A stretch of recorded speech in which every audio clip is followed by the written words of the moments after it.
to our top 10 quick comic picks. I'm Andy. I'm Matt. We're here with Infinity Flux Comics out of Chattanooga, Tennessee, and this is our real quick show where we show you some of the biggest and best books that are releasing this week on Wednesday, so you can find out a little bit more information about them and better be informed when you go into your store or you head over to infinityflux.net when you make your choices about what you want to read. There's a lot of stuff we need to give you information about this week, I feel like, Yeah. because there's some new number ones. There's some writers and artist changes on some stuff, so let's get into Yep. it. We're going to start with Absolute Wonder Woman Yay. #1. This is our second book in the new Absolute universe. This is written by Kelly Thompson. The art is by Hayden Sherman. And this isn't your father's Wonder Woman. This is a Wonder Woman who grew up in hell instead of on Themyscira.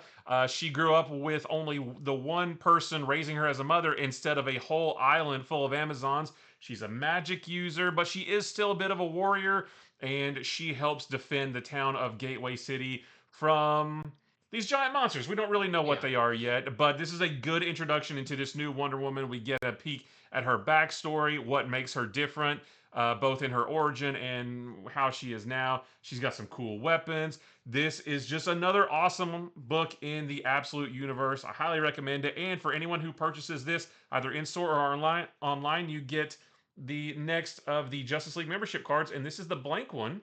So you can draw yourself as a member of the Justice League while supplies last. Well, next up, we got another new number one. This is Iron Man #1. This is by Spencer Ackerman, and the art is by Julius Ota.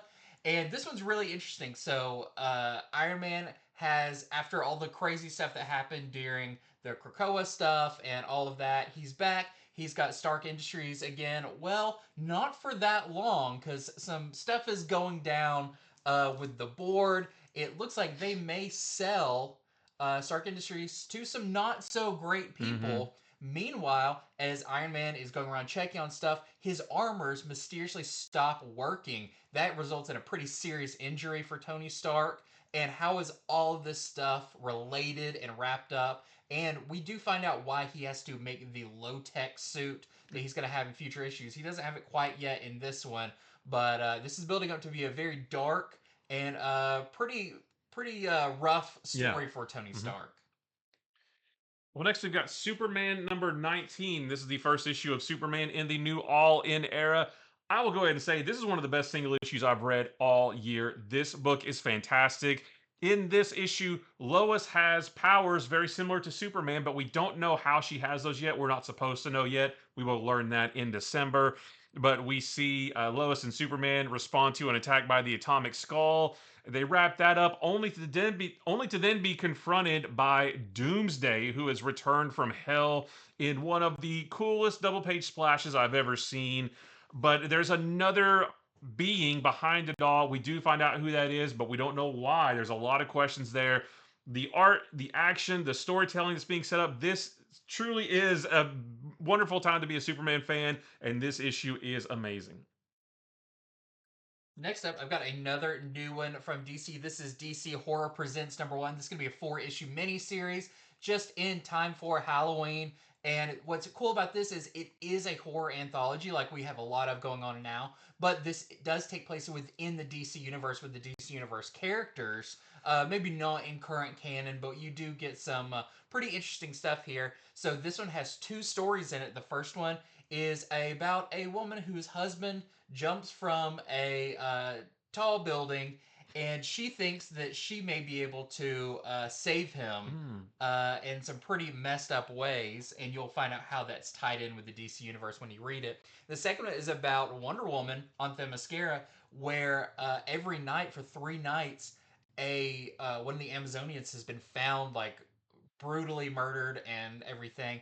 And it seems like the clues all lead back to the grave of Wonder Woman's mother. How is all of this connected? You'll have to read it to find out. But 2 very spooky, very disturbing stories, but set within the DC universe with your favorite characters. And we're going to be getting more of this going forward. So this is going to be a really cool book.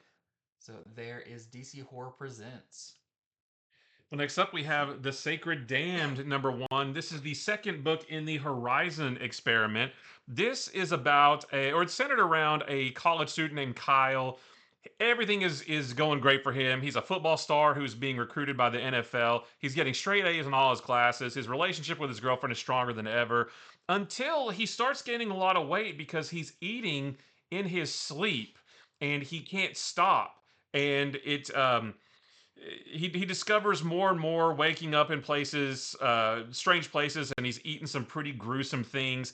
And enter Dr. Inaya Jabril, who is a professor of the occult. And she tells him that she believes that he is possessed by a jinn, which is a creature made of fire that can possess humans. And it only gets crazier from there. So this is a one shot, but if everything goes well, we could get more of this, and I would like to see more of that. I think they talk about it's very like Constantine Yeah. like.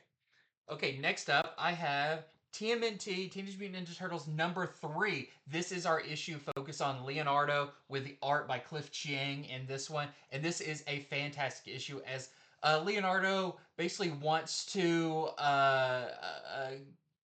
seek Yeah. enlightenment after everything that's gone down. So he heads to the banks of the Ganges River where he is going to meditate with some turtles that are there, just some regular turtles who have a very scary diet, but he wants to, meditate and learn from them.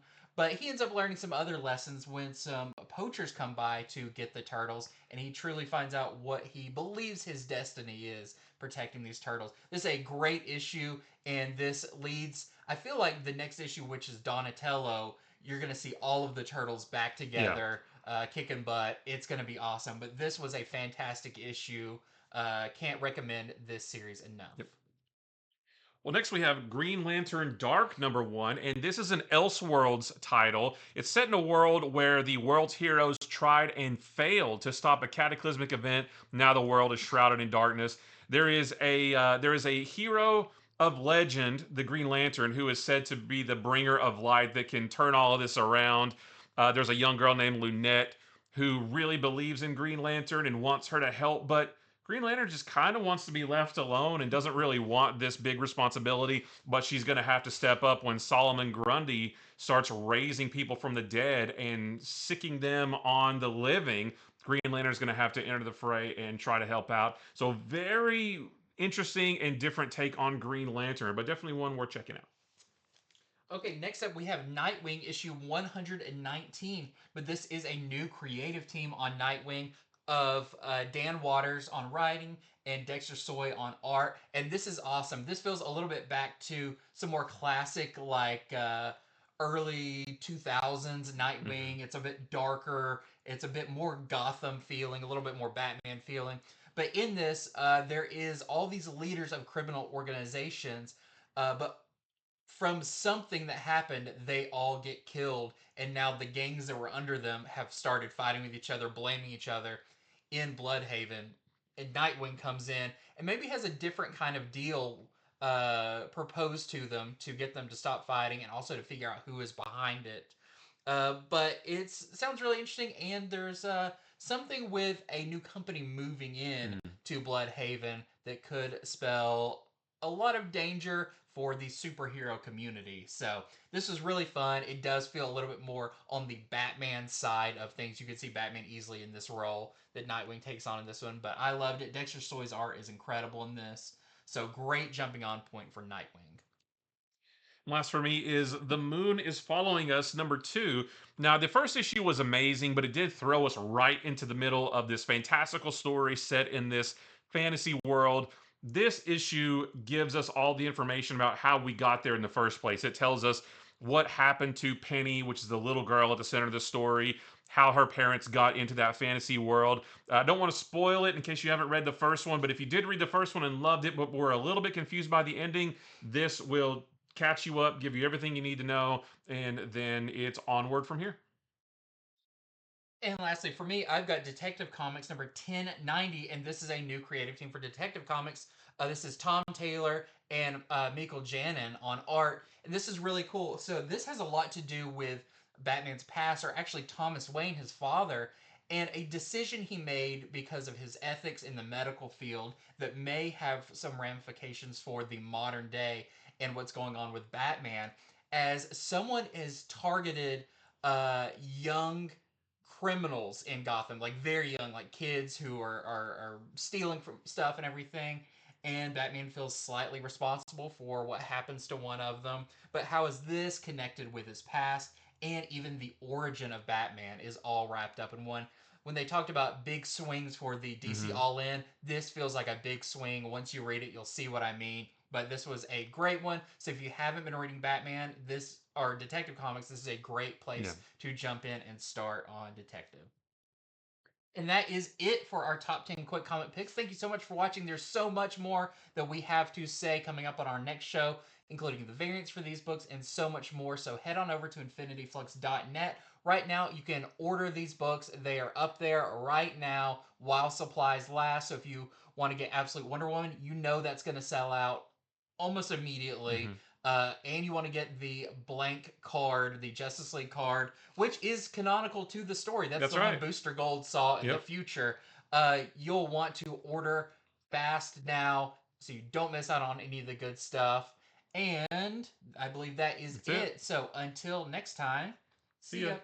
ya.